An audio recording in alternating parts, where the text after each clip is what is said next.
ಸೌತೆಕಾಯಿ ಕೋಸಂಬರಿ recipe. Welcome to ನೇತ್ರ KV logs. ಕರ್ನಾಟಕದಲ್ಲಿ ಊಟದಲ್ಲಿ ಅವಿಭಾಜ್ಯ ಅಂಗ ಅಂತಾನೆ ಹೇಳ್ಬೋದು ಕೋಸಂಬರಿ ರೆಸಿಪಿ.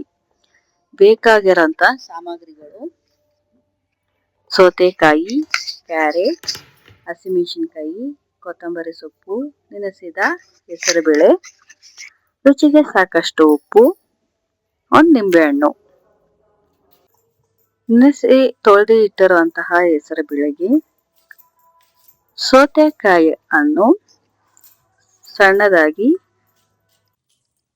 ಹಚ್ಕೋಬೇಕು. ಹಾಗೆ ಕ್ಯಾರೆಟ್ ಅನ್ನು ತುರಿಬೇಕು. ಮೆಣಸಿನಕಾಯಿಯನ್ನು ಕೂಡ ಸಣ್ಣದಾಗಿ ಹಚ್ಕೊಂಡು ಹಾಕೊಂತ ಇದ್ದೀನಿ. ಕೊತ್ತಂಬರಿ ಸೊಪ್ಪು ಕೂಡ ಹಾಕ್ತಾ ಇದ್ದೀನಿ. ಹಾಗೆ ಸಾಸಿವೆ ಮತ್ತು ಎಣ್ಣೆಯಲ್ಲಿ ಒಗ್ಗರಣೆ ಕೂಡ ಹಾಕ್ತಾ ಇದ್ದೀನಿ. ರುಚಿಗೆ ಸಾಕಷ್ಟು ಉಪ್ಪು ಕೂಡ ಹಾಕ್ತಾ ಇದ್ದೀನಿ. ಕರ್ನಾಟಕ ಸಾಂಪ್ರದಾಯಿಕ ಮತ್ತು ಆರೋಗ್ಯ ಸಲಾಡ್ ಅಂತ ಕೂಡ ನಾವು ಹೇಳ್ಬೋದು.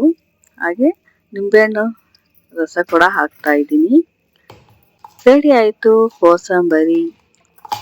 ಇದು ತಯಾರಿಸಲು ಸುಲಭ ಮತ್ತು ಪೌಷ್ಟಿಕಾಂಶದಿಂದ ಕೂಡಿದ ಒಂದು ಸಲಾಡ್ ಕೂಡ ಹೇಳ್ತೀನಿ.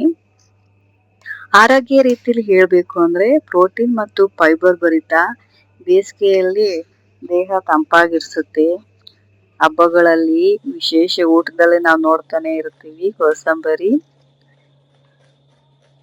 ಇದೇ ರೀತಿ ನನ್ನ ವಿಡಿಯೋ ನೋಡಿ. Thank you.